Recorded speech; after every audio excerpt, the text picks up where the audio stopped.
कल्पना कीजिए, आप पुणे जैसे शांत शहर में रहते हैं। रात के 9 बज रहे हैं। अचानक आपके घर की डोरबेल बजती है। आप दरवाज़ा खोलते हैं और सामने 4 मासूम चेहरे वाले कॉलेज के लड़के खड़े हैं। वो आपसे पानी मांगते हैं। आप मुस्कुराकर उन्हें अंदर बुलाते हैं। और यही आपकी ज़िंदगी की सबसे बड़ी और आखिरी गलती साबित होती है। ये कोई डरावनी फिल्म नहीं, बल्कि 1976 के पुणे की खौफनाक हकीकत है। 4 लड़के जो दिन में पेंटिंग ब्रश और कैनवस पकड़ते थे, रात होते ही उनके हाथों में नायलॉन की रस्सी और खून चढ़ जाता था। इन्होंने 1-2 नहीं, बल्कि 10 लोगों को तरपा तरपा कर मार डाला। और जानते हैं सबसे डरावनी बात क्या थी? मर्डर करने के बाद ये लोग लाशों के पास बैठकर शराब पीते थे और ठहाके लगाते थे। आज द क्राइम मैप पर हम उस केस की परतों को खोलेंगे जिसने पूरे भारत को सुन्न कर दिया था।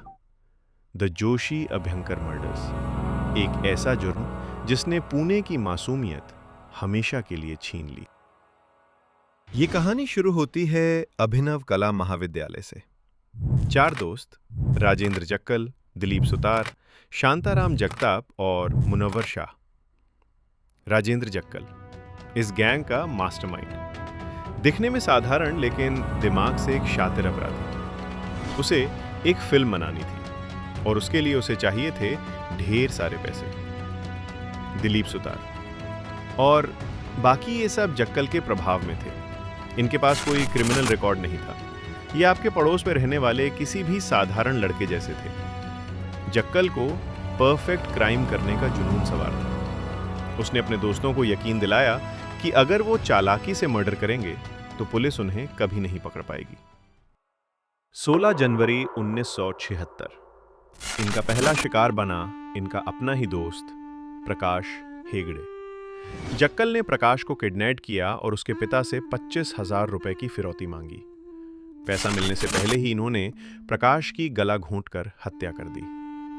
लाश को ठिकाने लगाने के लिए उन्होंने उसे लोहे के ड्रम में डाला, उसमें पत्थर भरे और पुणे के पास की एक झील में फेंक दिया। जब झील से ड्रम मिला तो पुलिस हैरान थी।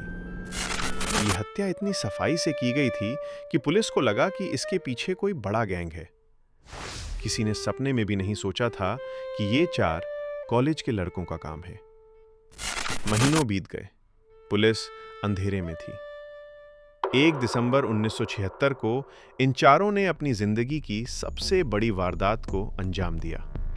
कर्वे रोड पर स्थित अभ्यंकर निवास। यहां रहते थे मशहूर संस्कृत विद्वान काशीनाथ शास्त्री अभ्यंकर। ये चारों घर में घुसे। इन्होंने 88 साल के काशीनाथ शास्त्री, उनकी पत्नी और नौकरानी, मुंह में कपड़ा डाला, कोई चिल्ला न सके। सबको एक एक करके बांधा। सिर्फ एक को छोड़कर, वो थी जूही। उसके ही सामने सबको मारा गया। इन्होंने नायलॉन की रस्सी का इस्तेमाल किया।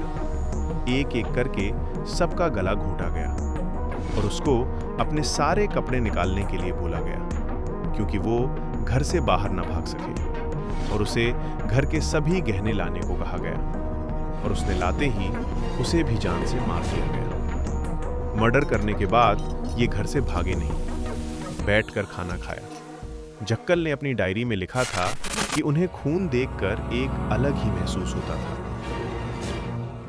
अब पुणे में आतंक का माहौल था। लोग शाम 6 बजे के बाद घर से निकलने में डरने लगे। तभी जनवरी 1977 में इन्होंने जोशी परिवार पर हमला किया। यहां भी वही नायलॉन की रस्सी और वही क्रूरता। और यहां पर भी एक के ही कपड़े नहीं थे, पर यहां एक लड़की नहीं बल्कि आदमी था। पुलिस ने पुणे के हर गुंडे को उठा लिया था, लेकिन ये लड़के इतने शातिर थे कि ये पुलिस की आंखों के सामने ही रहते थे। जक्कल तो अक्सर पुलिस स्टेशन के पास खड़ा होकर जांच का तमाशा देखता था। उसे अपनी चालाकी पर गर्व था। कहते हैं अपराधी कितनी भी चालाकी करे, एक सुराग छोड़ ही देता है। जक्कल का एक दोस्त था सत्यपाल। शराब के नशे में जक्कल ने उसके सामने अपनी बहादुरी के किस्से सुना दिए। सत्यपाल पुलिस का खबरी था। उसने तुरंत पुलिस को खबर दी। जब पुलिस ने जक्कल के कमरे पर छापा मारा तो उन्हें वो नायलॉन की रस्सियां और लूटे हुए गहने मिले। और सबसे बड़ा सबूत थी जक्कल की डायरी। उसमें हर मर्डर की तारीख, समय और तरीका लिखा था। कोर्ट में जब इन लड़कों को लाया गया तो इनके चेहरे पर कोई पछतावा नहीं था। पूरे पुणे की जनता कोर्ट के बाहर खड़ी होकर इन्हें फांसी देने की मांग कर रही थी।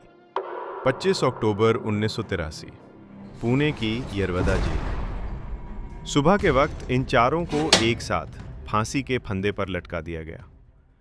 भारतीय कानून के इतिहास में ये एक दुर्लभ घटना थी। ये केस हमें सिखाता है कि बुराई किसी भी चेहरे में छिपी हो सकती है।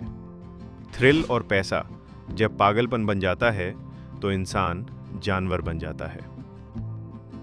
क्या जक्कल एक पैदाइशी साइकोपैथ था, या पुणे का वो दौर ही कुछ ऐसा था जिसने इन लड़कों को अपराधी बना दिया?